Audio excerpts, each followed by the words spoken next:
Praise the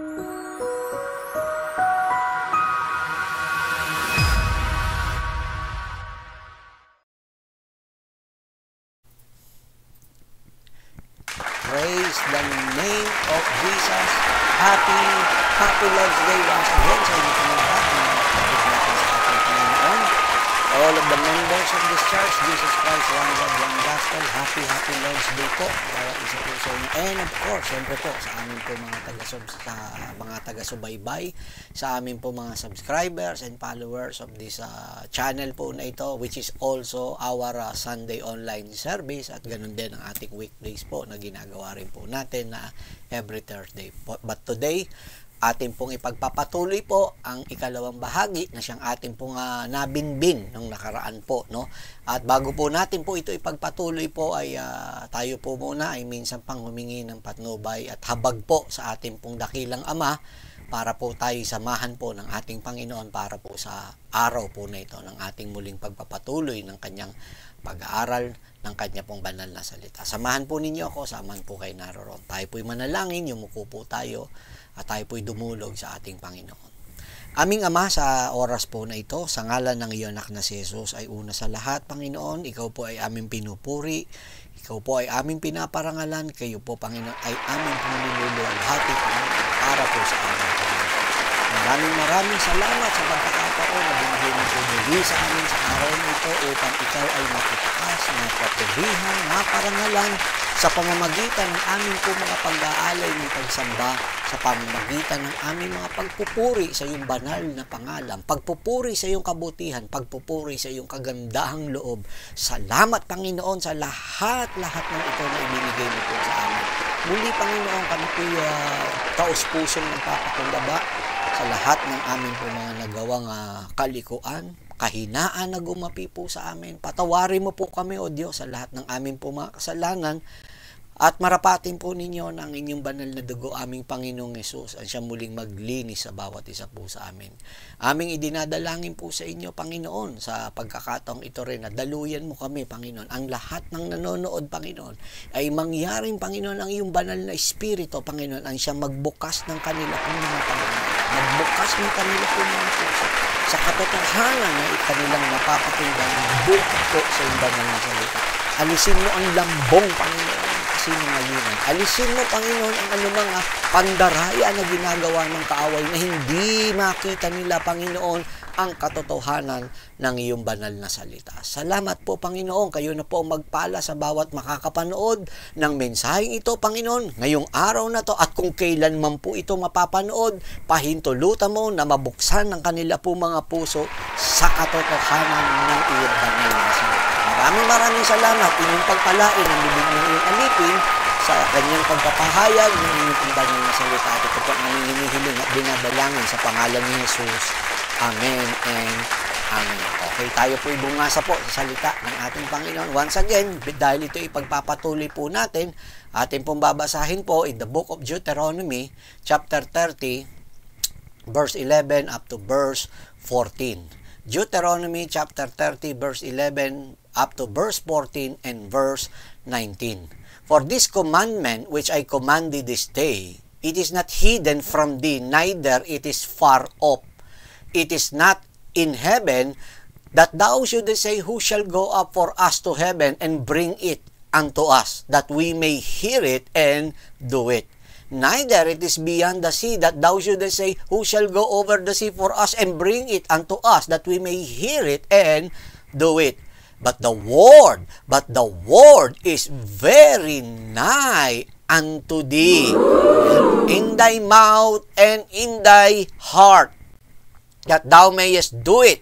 Verse 19, I call heaven and earth to record this day against you, that I have set before you life and death, blessing and cursing, and therefore choose life, that both thou and thy seed may live. Deuteronomy chapter 30, verse 11 to 14 and verse 19. Ephesians chapter 4. Ephesians chapter 4, verse 4 up to verse 6. There is one body and one Spirit, even as ye are called in one hope of your calling. one Lord, one faith, one baptism, one God and Father of all, who is above all and through all and in you all. Praise the name of Jesus. So once again, greetings in the name of our one and only true God, Jesus Christ, the God who manifested in the flesh that He may die, be buried, and be resurrected after 3 days in order to redeem mankind from their sins. And welcome to Jesus Christ, one God, one Gospel, Church Online Service po. Welcome po namin ang bawat isa po sa inyo. So, our subject for today is ito yung continuation po ng ating pang-iwanan ng nakaraan in our last week message po, no? We have this message po na title nga po natin, The Power of Basic, which is yung pinaka part 1. And in this part 1, no, of course, no, ay marami po tayong natutunan. But for the benefit of our first time viewer, especially mga ngayon lang po nakapanood po para po sa ating pag-aaral po na ito, I would like to give you the title of the series ng tinatalakay po natin para mabalikan nyo po yung ating po mga nauna po na mga pag-aaral na ginawa. We have this series that has the title, Bible Doctrine Issues. Is it really important? Ayan. Is it really important? Mahalaga po ba ito? At dito natin malalaman kung mahalaga nga po ba talaga ang doktrina. In our first subject, we talk about, no, ang ating tinalakay po is Deception is the Name of the Game last July 9, and next po, last July 16, tinalakay natin what Christians should know about sound doctrine. And in our third subject po, tinalakay natin ng Buy the Truth and Do Not Sell It Part 1, and last July 30, Buy the Truth and Do Not Sell It Part 2. Okay, no? So, now, sumunod po dyan, atin naman pong pinaksa po nung what is truth. Ayan, no? Last August 6 po na yan, na natalakay po natin. And then, last week po, no? Which is the part 1 of this subject, the power of basics, part 1, last August 30, no? Of course, ito na po yung part 2 para po sa gabi pong ito. Ayan, no? Ating tatalakayin po ang the power of basics, part 2, no? And going back once again, para hindi po tayo maligaw sa ating pong tinatalakay, last week po, in our part 1, no? We discussed ito pong subject po na ito, no? We talk about the praise, no? The as for me in the scriptures. And then the second part na natalakay po natin doon is some fundamental principles of our faith and our church which are founded on, no?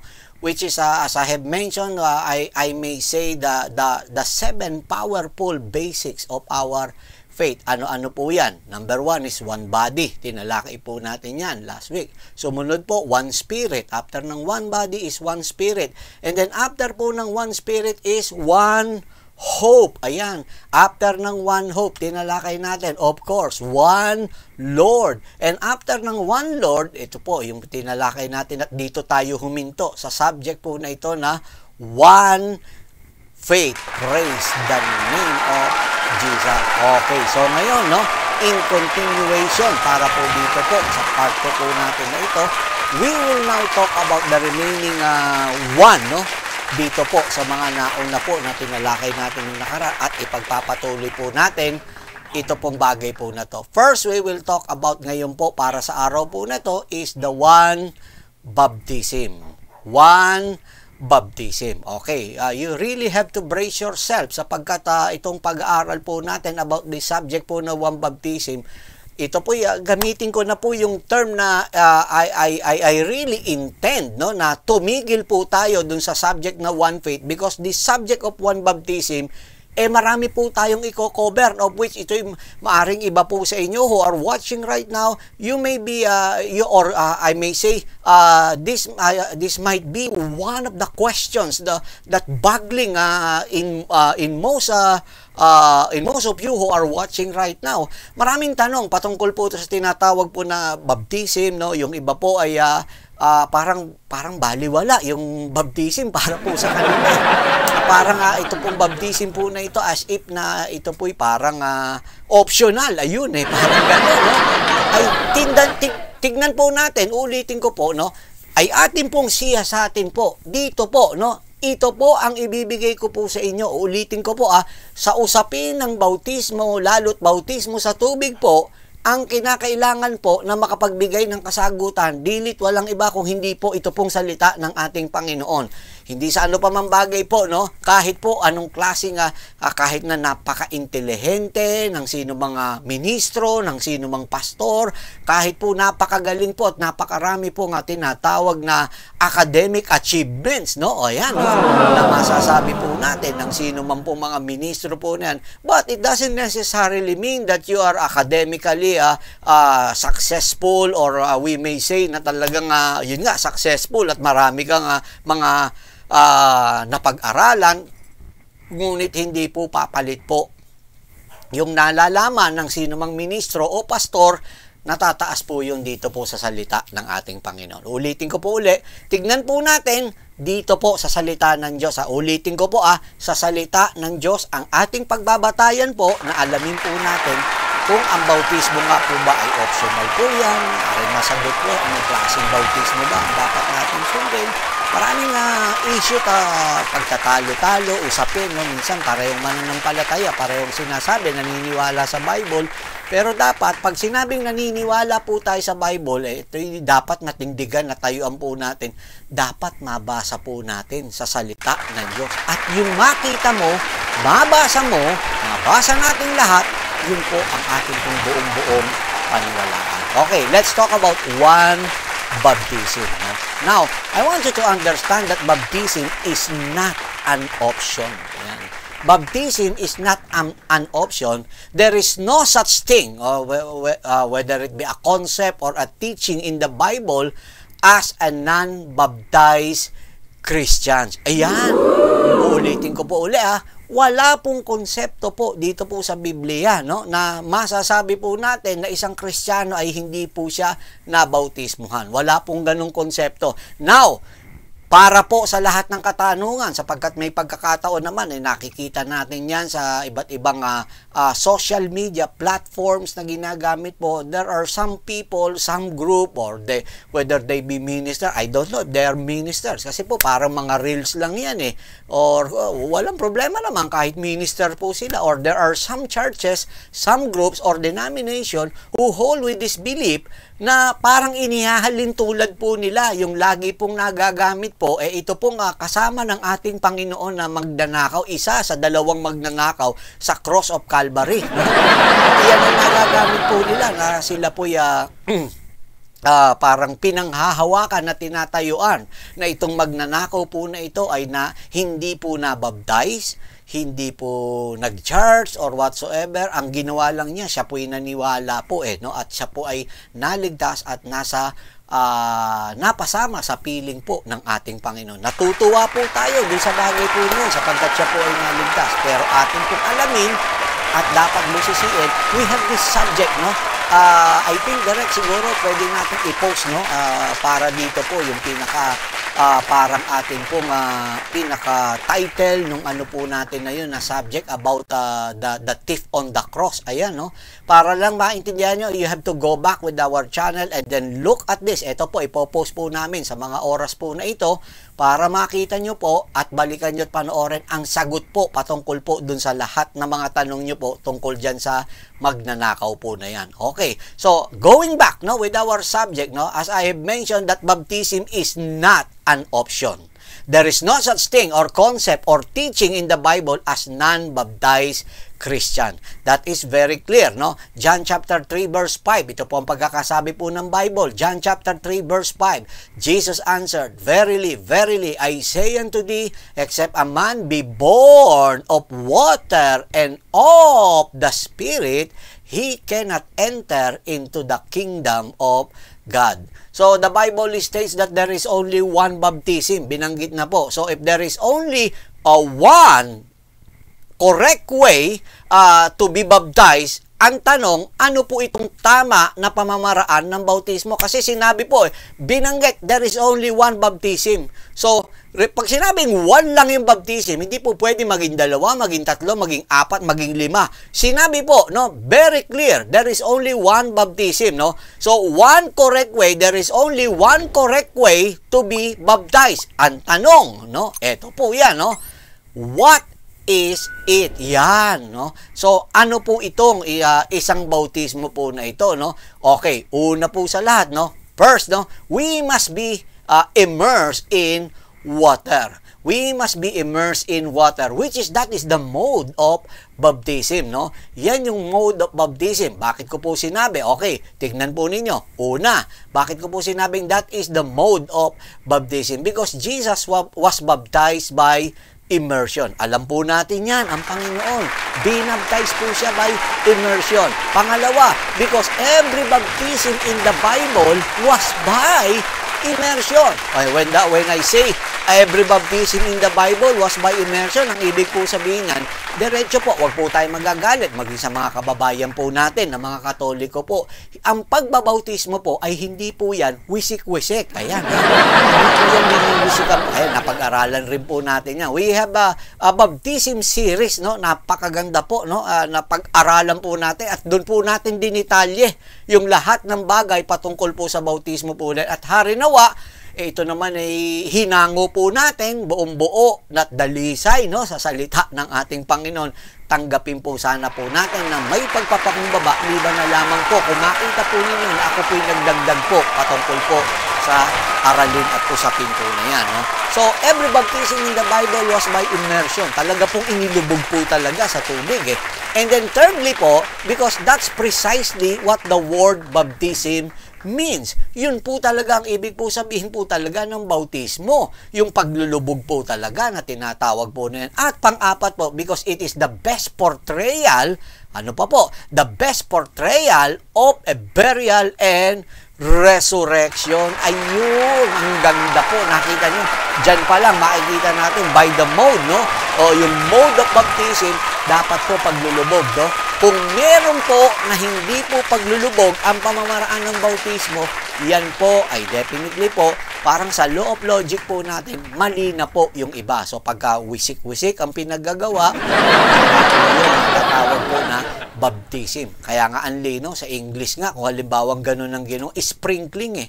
Sprinkling is not baptism. Ganun lang po kasimple po yan. Ganun po para maintindihan at maunawaan po natin. Now, having said that about the mode of baptism, eto naman, no, tignan naman po natin yung formula, no, the formula of baptism. Bakit po pagdating sa formula? Because we must be baptized. We must be baptized, ayan, in Jesus' name, or in the name of Jesus Christ. Bakit ko po sinabi po? Ito pong bagay po na to, kapatid kaibigan. Okay, handahan nyo na po ang mga sarili po ninyo. Baka po meron po makakapanood po rito, kayo po ay galing sa isang iglesia na kung saan, o sa isang church na ang ibig kong sabihin ay hindi po ganito po ang pamamaraan. Medyo parang masasabi natin na medyo magkakagirian po tayo ng konti. Ngunit, datapwat subalit na nais ko pong ipabatid at ipaalam po sa bawat isa po sa inyo, ang ating ibibigay po sa inyo ay wala pong iba. Uulitin ko po, hango lamang po sa salita ng ating Panginoon. At sana po, no, ay tanggapin naman po natin ang salita ng Diyos, sapagkat kung kayo naman ay meron pong maipapakita na sitas, ako po, dahil po yung bilang aking pagrespeto, paggalang sa salita ng Diyos, dito po, kung ako po ay mapakitaan po ninyo ng mga Bible verses or supporting verses or biblical passages that supports your belief, I would be willingly, no, to embrace it, to accept it, no, and I am very much willing, no, na baguhin po ito pong akin pong tinatayuan po na ito na paniniwala. No? Pero nais ko naman po sana na sabihin din naman kung ako naman po'y makapagpresenta po sa inyo sa maayos na pamamaraan, hindi po ba't sinasabi at ang salita ng Diyos ang nagwiwika, nagsasabi in the book of 2 Corinthians chapter 13, no? Binabanggit nga po rito, 2 Corinthians chapter 13, verse 1 and 2, that every matter must be established by the testimony of 2 or 3 witnesses. Mapapagtibay na daw po ang anumang usapin sa pamagitan ng dalawang saksi, no? O tatlo, dalawa o tatlong saksi.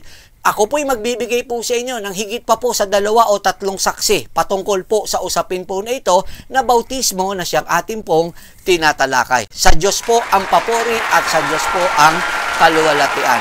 So, talking about the baptismal formula, which is I have mentioned, we must be baptized in Jesus' name. Okay, totoo po yan, no? Ako, ikaw, tayo pong lahat na mananampalataya, dapat po, ikaw, ako, lahat tayo, baptized po, 100% in the name of Jesus. Ganyan po yan. Ako po, naalala ko po, I was baptized, no? December 2, 1990, and I was baptized in the name of Jesus Christ. So, ako po'y nagpupuri sa Panginoon patungkol po sa bagay po na yan at nagpapasalamat po ako at iyan ang pamamaraan ng aking bautismo po na natanggap. Yung formula, in Jesus' name. Bakit ko po sinabi? Okay, tignan po natin, no? Every baptism in Acts was performed in Jesus' name. Wow! Every baptism in Acts or in the book of Acts was performed in Jesus' name. Okay, ito po, napakaganda at napakalinaw. Alam nyo po, yung salitang, pasensya na po yung common sense po. Common sense will tells us, no? Ito po yung pagkakasunod-sunod na makikita natin sa aklat po ng gawa po na ito. Let's talk about first yung unang-una po na baptized, no? Especially during the day of Pentecost, no? Let's talk about the converts on the day of Pentecost. The converts on the day of Pentecost. Acts chapter 2 verse 38, no? Acts chapter 2 verse 38. Then Peter said unto them, repent and be baptized every one of you in the name of Jesus Christ. Ayan, kita niyo, ni-request yun, must be baptized, no? Every one of you, no? You repent and be baptized every one of you in the name of Jesus Christ for the remission of sins, and ye shall receive the gift of the Holy Ghost. So, yan yung na-convert po, no, dito po sa Day of Pentecost. Now, moving forward, no, tignan naman natin yung na-convert naman, no, dito po ng mga Samaritans, especially in the book of Acts, nung na-persecute na po the Samaritans, no, how they received the Word of God, how they received the Kingdom of God, how they received the Gospel of our Lord Jesus Christ. In Acts chapter 8, verse 16, ito po ang pagkakawika po, no, Acts chapter 8, verse 16, which is we're referring to the Samaritan believers, no? Only they were baptized in the name of the Lord Jesus. Ayan, no? Kita ninyo, pangalawa na po ito.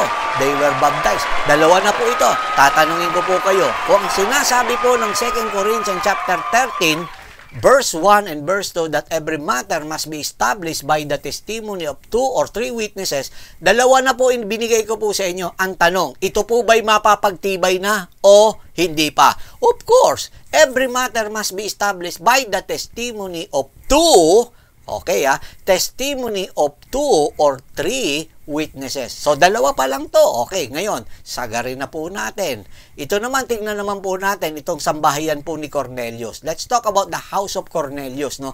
Which is the first Gentile, no? Na masasabi po natin na tumanggap po ng bautismo. In Acts chapter 10, verse 48, tingnan po natin ang pagkakawika po rito ni dito po ni Peter po, no? Peter, the Apostle Peter is speaking at this verse po na ito, no? Ang sabi pong ganon po rito, for he commanded them, anong inutos niya? He commanded them to be baptized in the name of the Lord. Ayun, in the name of the Lord. Yan yung sinasabi. Ngayon, sama po may confess or contend, no? Lord naman yan, wala namang sinabing Jesus Christ. Ang tanong, Eh, sino ba yung Lord na kinikilala mo, kapatid kaibigan?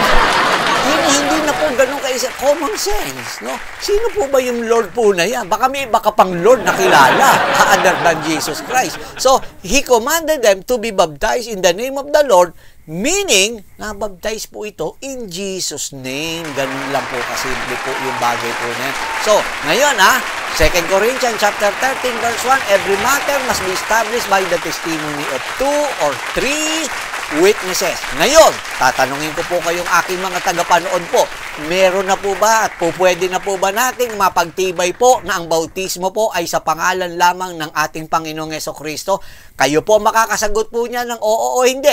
3 na po ang naibibigay ko. Ngunit sa kagandahang loob at biyaya ng ating Panginoon, sa Diyos po ang papuri, no?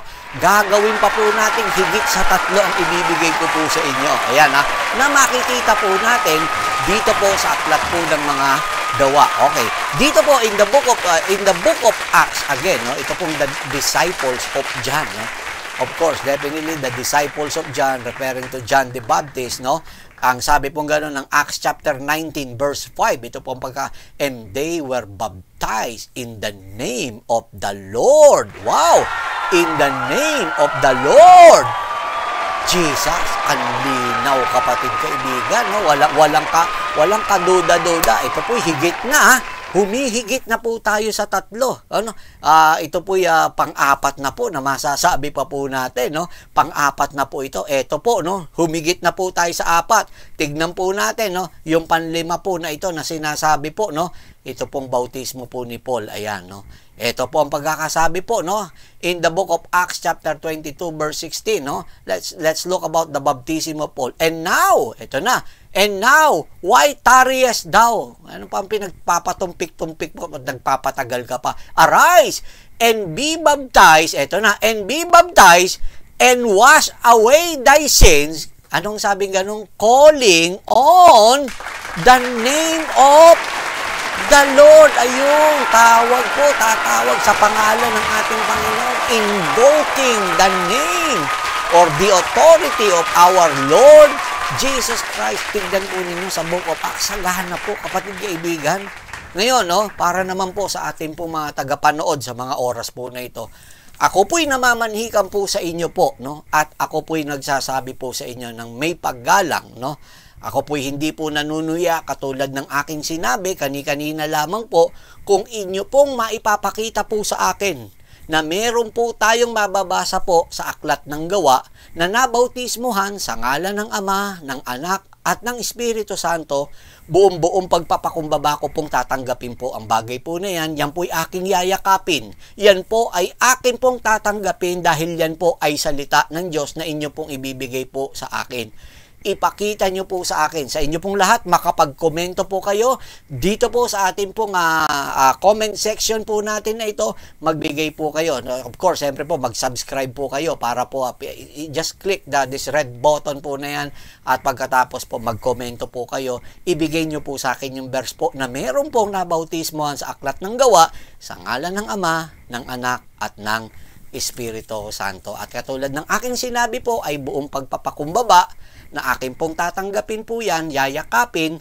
at aking itatama ang aking paniniwala patungkol po sa bagay po na yan. Ngunit sinasabi po ng salita ng Panginoon sa aklat ng Korinto, 2 Korinto, no, 13:1, that every matter must be established by the testimony of 2 or 3 witnesses. So, lalo siguro pong yayakapin ko po ng buong-buo po yan kung makapagbibigay po kayo ng 2 at ng 3 pagdating po sa bagay niyo. Ngunit, hindi po ako magiging maramot.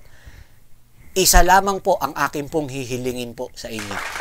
Isa lang pong verse na ipakita niyo sa akin sa aklat ng gawa, no, na meron kang nabautismuhan sa ngalan ng Ama, ng Anak, at ng Espiritu Santo.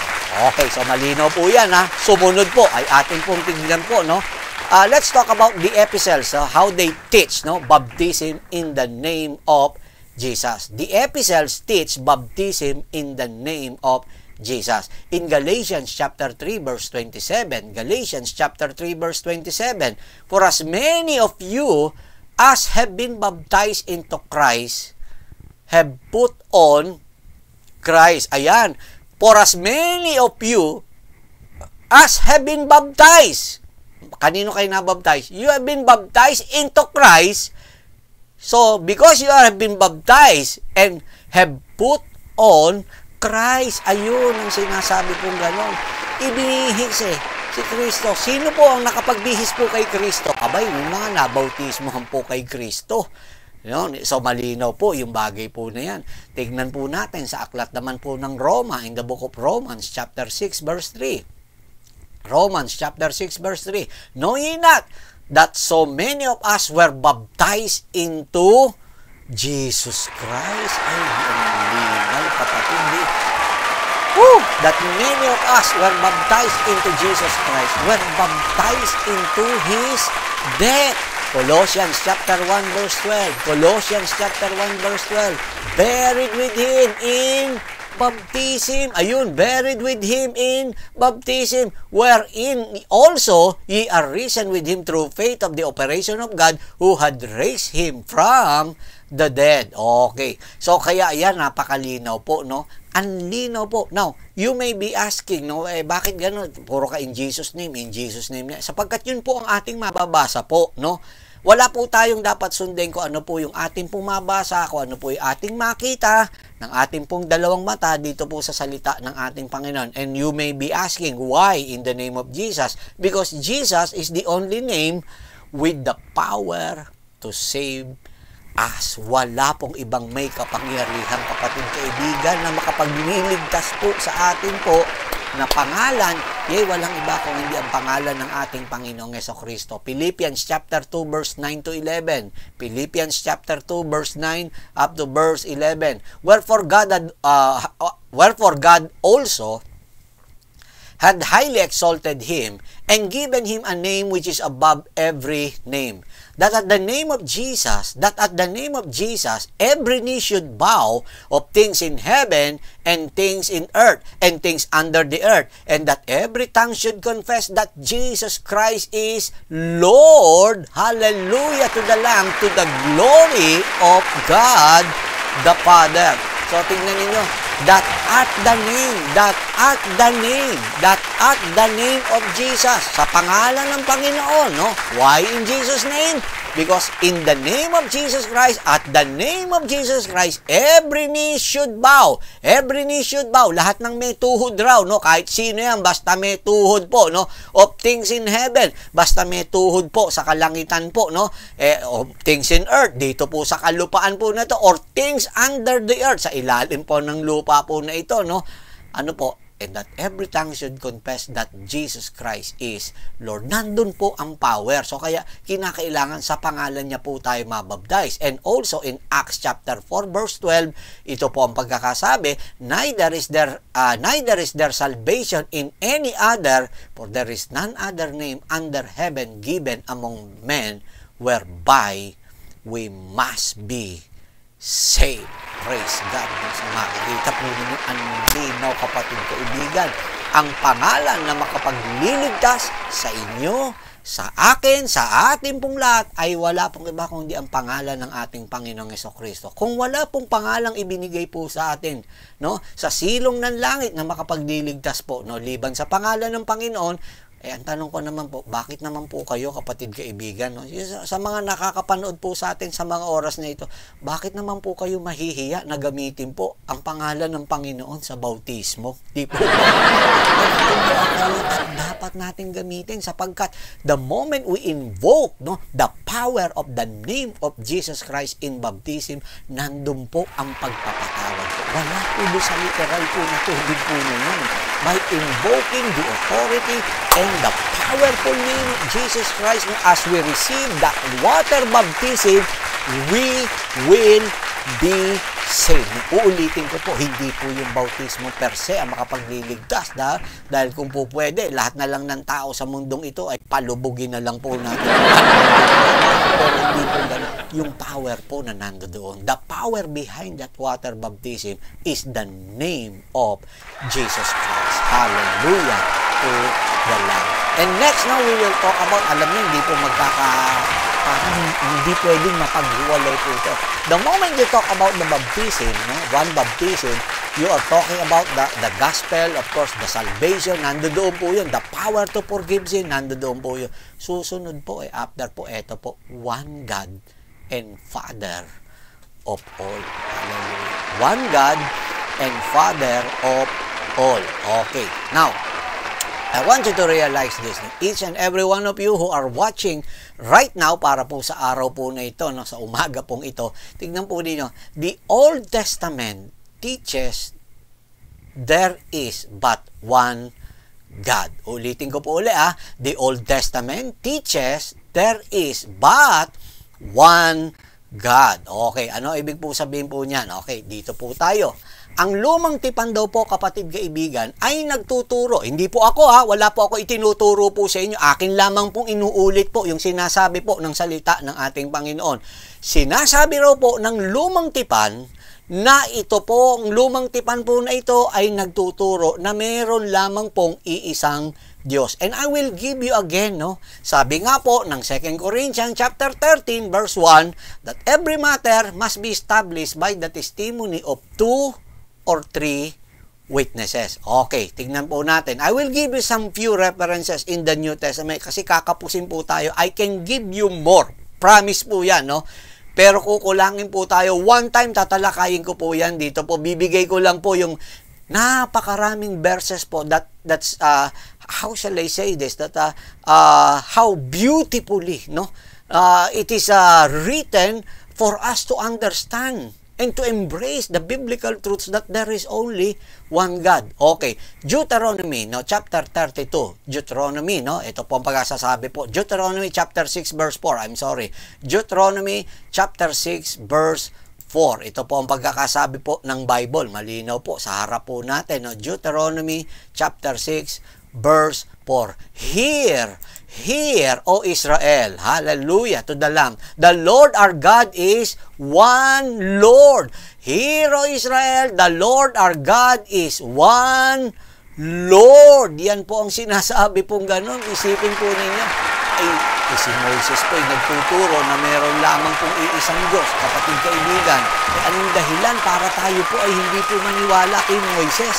Kung si Moises po ay nagsasabi na meron pong iisang Diyos at kanyang itinuturo, bakit natin lalabanan po itong si Moises po? Tandaan po natin, no? Ulitin ko po, sinabi po, Hear, O Israel, the Lord our God is one Lord. Isaiah chapter 43, no? Okay, tignan natin, no? Isaiah chapter 43, no? Verse 10 to 11. Okay, ito po pagkakasabi. Isaiah 43, verse 10 to 11. Okay, ito po ang pagkakawika po nito pong si Isaiah po na ito, no? Okay, basahin po natin. Ayan po, nasa inyong harapan, no?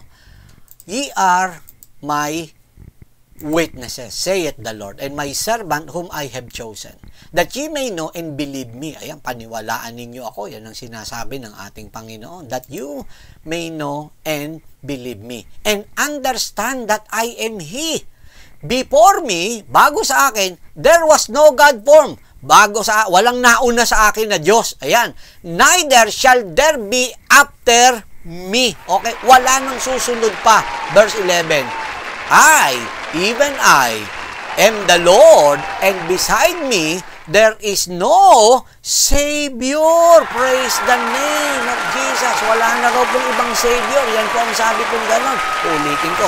Pangalawa na po ito, Ito po yung sinasabi ko, mapapagtibay na po natin. Dalawa na po ito. Pero ito, hindi pa po dyan natatapos. Isaiah chapter 44, verse 6. Ito po ang pagkakabanggit po ng Isaiah 44, verse 6. No? Thus saith the Lord, the King of Israel and His Redeemer, the Lord of hosts, I am the first, I am the last, and beside me, there is no God. Praise God, no, grabe.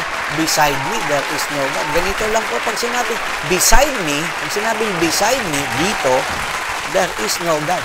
Beside me, there is no God. Yun ang pagkakasabi po ng ating, beside me, there is no God. Yun ang sinasabi po ng ating Panginoon.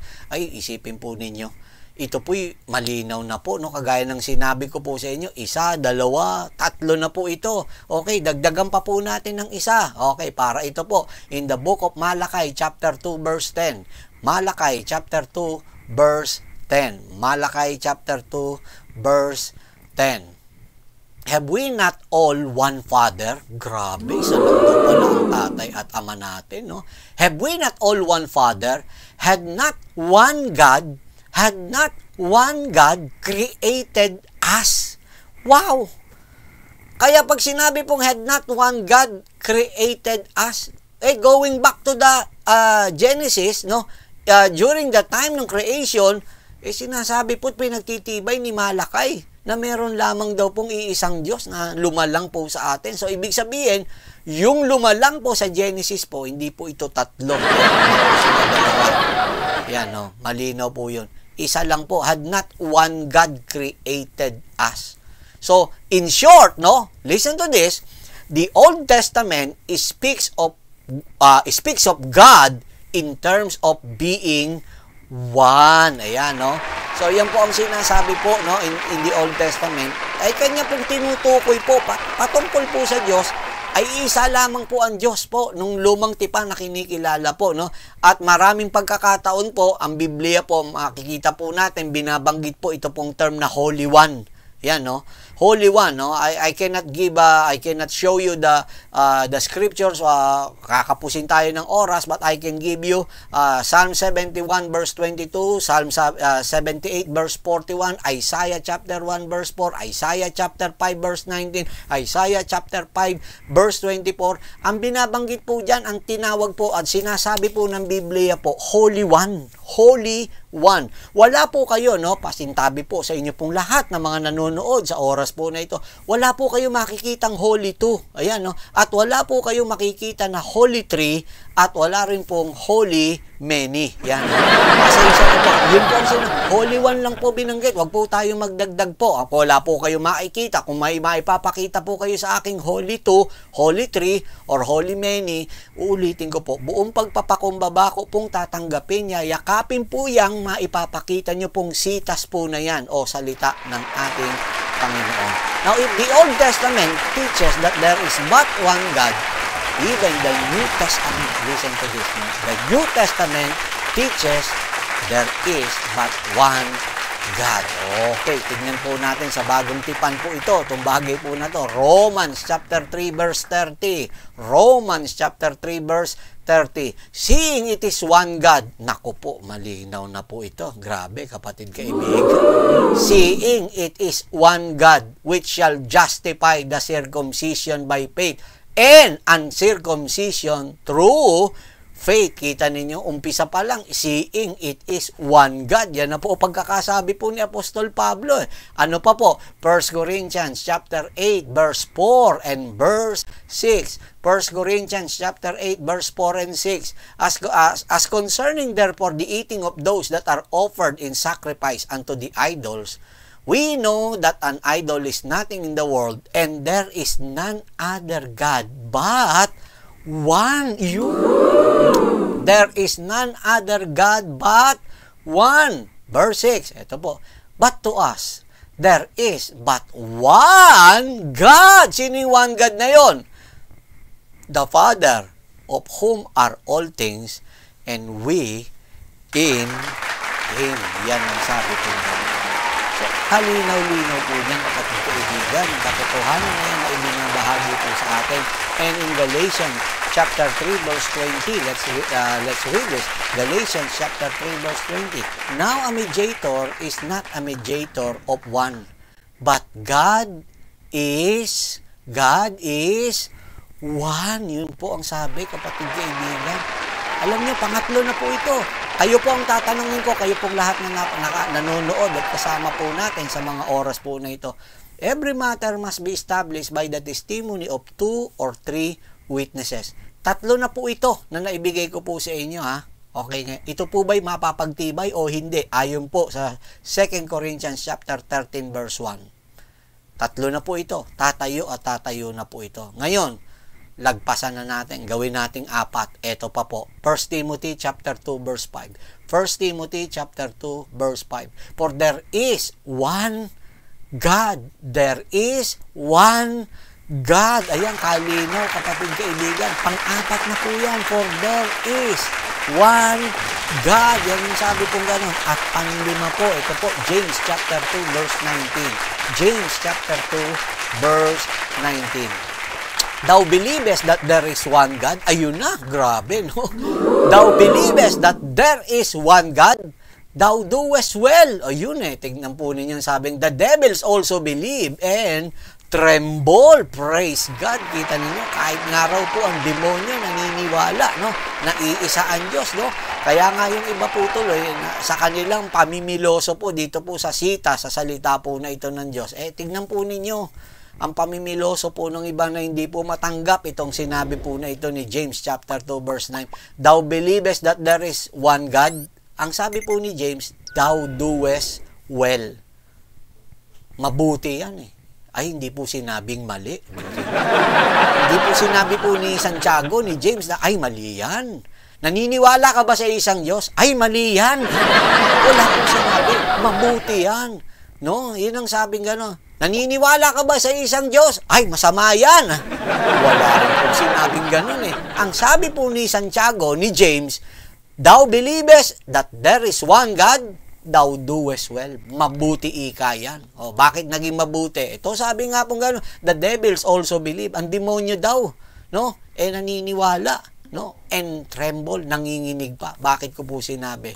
Isipin po ninyo sa lahat po ng isang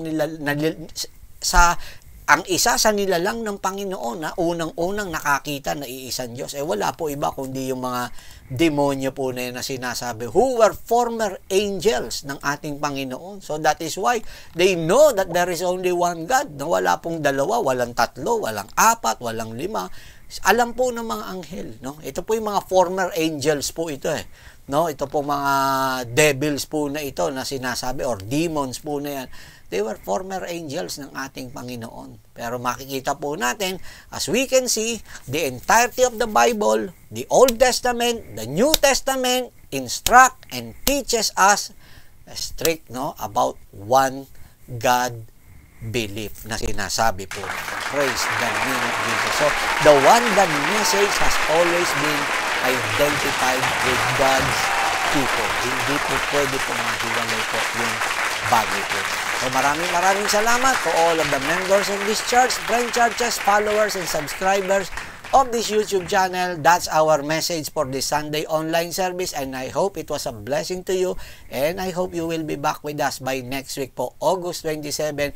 And reminder po, no, back to back po tayo by next week po, sapagkat napakaganda, because we have this what we call a special, no, special, a very special po na ating idaraos, which is annually po, no.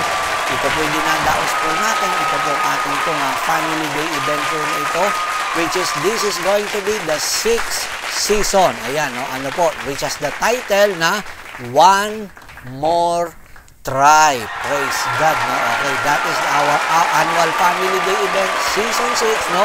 It will happen at the Summit Ridge, Tagaytay, no? Ayan, pumunta po tayo. Ang service po natin ay dyan rin po natin idaraos po after po ng ating pong day activity, no? Yung daytime activity po natin, or activities, I may say, marami po tayo mga gagawin po. At pagkatapos po ng mga activities po natin, we will proceed to our worship service po na gagawin po natin dyan po sa Summit Ridge, Tagaytay. Kaya sa inyo pong lahat, kung meron sa inyong nanonood, malapit po kayo po dyan, o kayo'y nataon na nandyan po sa Tagaytay, be with us, no? Join us in our worship, Sunday worship service po na idadaos nga po dyan po sa Summit Ridge, Tagaytay. Next Sunday po, August 27 po, no? And of course, ang ating Sunday online service, dadaos naman po natin yan sa ganap po na alas 7 ng gabi po, no? So maraming salamat. Well, that's the word of the Lord for today here in our Sunday online service. Until next week, God willing, this is Pama speaking for Jesus Christ, one God, one Gospel Church, saying, Baruch haba Bashem Adonai.